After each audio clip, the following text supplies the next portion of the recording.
pagi anak-anak. Selamat pagi, Bu. Apa kabar? Baik. Bagaimana dengan kabar Ibu? Puji Tuhan baik. Sebelum kita memulai dengan kegiatan belajar mengajar kita pada pagi hari ini, Ibu meminta seseorang untuk memimpin kita di dalam doa.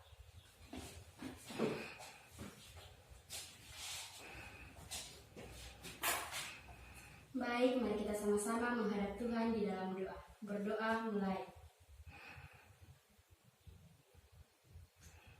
Berdoa selesai. Terima kasih untuk Triana yang sudah memimpin kita dalam doa. Sama-sama dulu. Ibu akan mengabsen, jadi jika hadir tolong bilang hadir ya.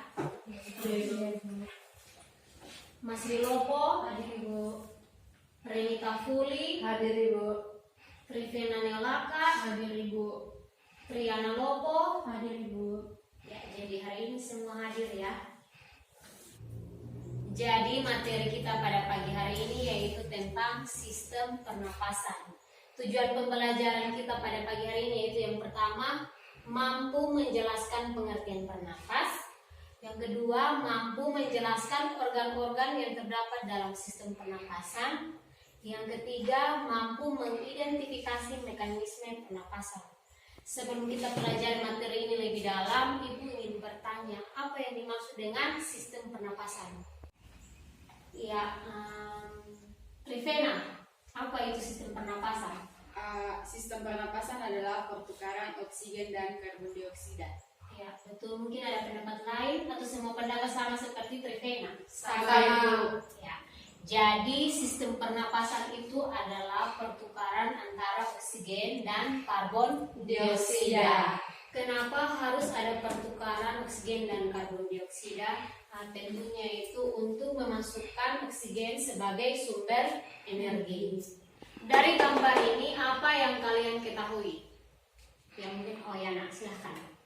Gambar itu merupakan gambar dari sistem pernapasan pada tubuh manusia. Ya, jadi Ibu menyempurnakan sedikit. Jadi gambar ini adalah gambar dari organ-organ sistem pernapasan pada manusia. Sekarang Ibu mau tanya, ada yang tahu urutan sistem pernapasan pada manusia? Ya, silahkan Mas Rik. Urutan pernapasan pada manusia terdiri dari hidung, faring, laring, trakea, bronkus, bronkiolus, dan alveolus. Ya, betul sekali. Jadi urutan sistem pernapasan pada manusia itu yang pertama, udara masuk melalui rongga hidung, kemudian melewati faring dan laring, kemudian melewati trakea. Nah, di dalam trakea ini terdapat dua cabang, yaitu cabang kiri dan cabang kanan yang dinamakan dengan bronkus. Nah, di bronkus ini, di ujung bronkus ini terdapat bronkiolus, dan di ujung bronkiolus itu terdapat alveolus. Jadi bronkus, bronkiolus dan juga alveolus itu termasuk dalam organ paru-paru. Sedangkan paru-paru itu dia diselimuti oleh selaput yang disebut dengan pleura. Ya, jadi pada gambar yang telah Ibu jelaskan tadi itu adalah urutan sistem pernapasan pada manusia. Sekarang kita akan masuk pada organ-organ sistem pernapasan. Yang pertama itu adalah rongga hidung. Nah, Ibu ingin bertanya, di dalam rongga hidung itu terdapat apa? Ya, Triana. Dalam rongga hidung terdapat rambut-rambut halus, Iya, dan selaput lendir. rambut halus dan selaput rambut lendir. Selaput lendir. Ya, Ibu ingin bertanya lagi, apa fungsi dari rambut-rambut halus? Ada yang tahu? Ya, silahkan Reni. Fungsi dari rambut-rambut halus yaitu menyaring udara yang masuk. Sedangkan fungsi dari selaput lendir yaitu menangkap kotoran yang masuk bersama udara. Ya, betul sekali. Jadi fungsi dari rambut-rambut halus ini yaitu untuk menyaring udara yang masuk. Sedangkan fungsi dari selaput lendir ini adalah untuk menangkap kotoran yang masuk bersama dengan udara. Yang kedua itu adalah faring dan juga Laring. faring, dan laring. Nah, faring ini adalah persimpangan antara tenggorokan dan esofagus. Jadi faring itu dia merupakan persimpangan antara sistem pernapasan dan juga sistem pencernaan. Yang berikut itu adalah laring. Nah, di dalam laring ini terdapat epiglotis dan pita suara. Nah, epiglotis ini adalah katup yang berfungsi untuk menutup trakea saat kita menelan makanan, sehingga pada saat kita menelan makanan itu kita tidak bisa bernapas bersamaan dengan pada saat kita menelan makanan. Nah, untuk apa hal itu bisa terjadi? Agar bisa mencegah masuknya makanan sehingga kita tidak tersendat. Yang ketiga adalah trakea.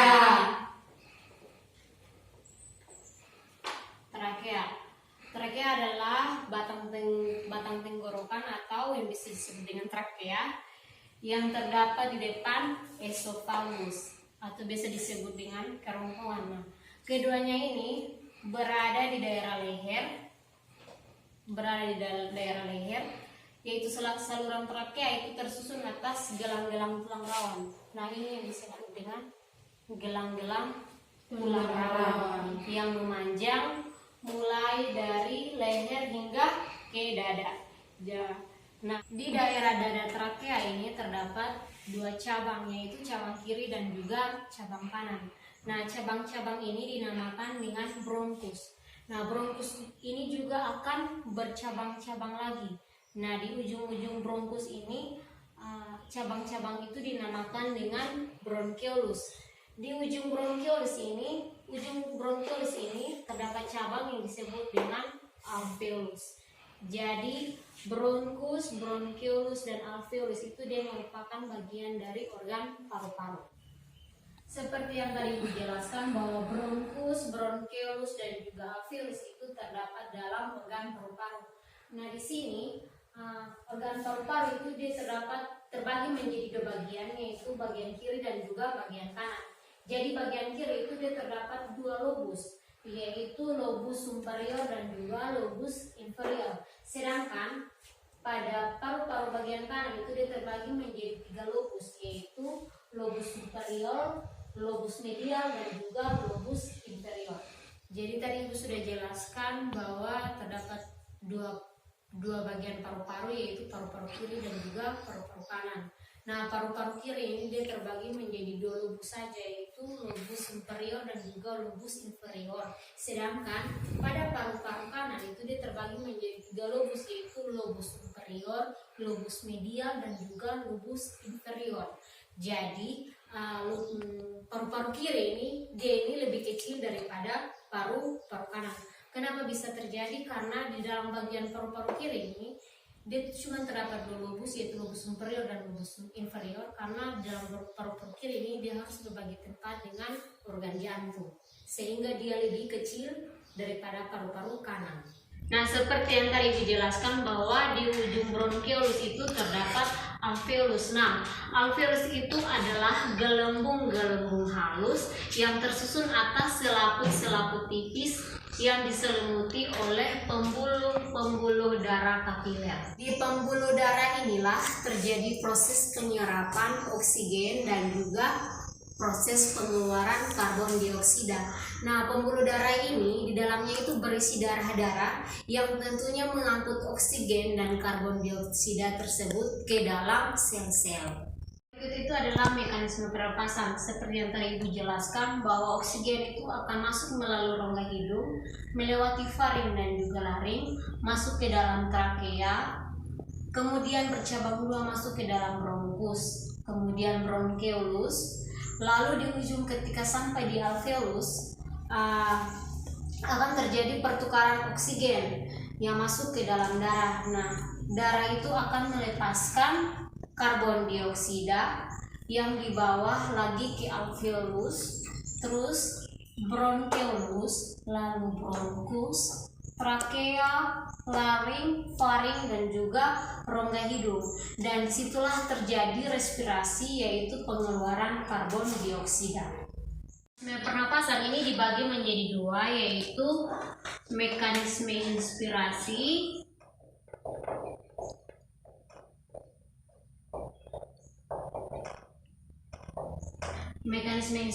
dan juga mekanisme ekspirasi.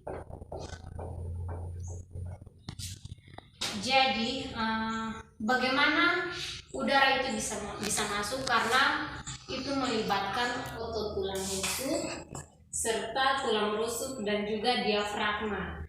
Nah, pada saat inspirasi itu otot antara tulang rusuk itu akan berkontraksi dan diafragma juga akan berkontraksi, sehingga volume dadanya itu mengembang dan udara itu masuk ke dalam paru-paru. Sementara pada proses ekspirasi, otot antar tulang rusuk itu akan relaksasi, diafragma juga akan relaksasi, sehingga diafragma melengkung, sehingga rongga dada itu mengecil dan paru-paru itu mengerucut, sehingga udara itu akan keluar. Bisa dimengerti? Bisa, Ibu. Ya, baik, mungkin semua sudah mengerti dan sudah paham materi yang telah dijelaskan. Kita akan lanjut pada jenis-jenis pernapasan. Ada yang tahu jenis-jenis pernapasan itu dibagi menjadi berapa? Ada yang tahu? Ya, Riana coba sebutkan. Pernapasan dibagi menjadi dua, yaitu pernapasan perut dan pernapasan dada. Ya, betul sekali. Jadi jenis-jenis pernapasan itu dibagi menjadi dua, yaitu pernapasan perut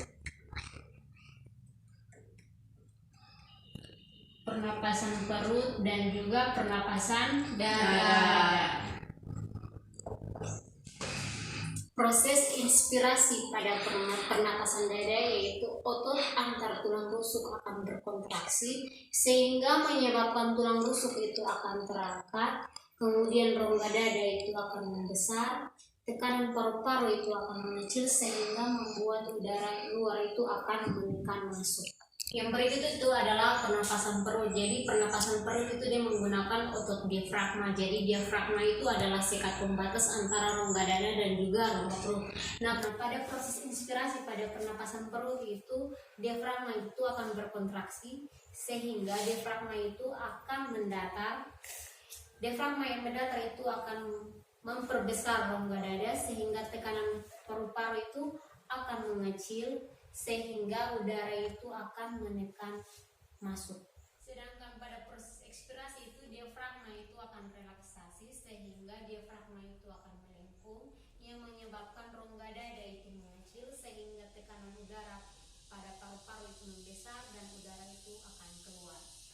Sejauh dari materi yang telah Ibu menjelaskan, apakah semua sudah mengerti? Mengerti, Ibu. Apakah ada yang ingin bertanya? Tidak. Kalau tidak bertanya berarti semuanya sudah jelas ya. Jadi sekarang Ibu akan membagikan lembar kerja siswa dan ini akan dikumpulkan minggu depan. Jadi minggu depan kita akan bertemu kembali dan semua Ibu berharap semua sudah mengerjakan tugas yang telah Ibu berikan. Baik, Ibu.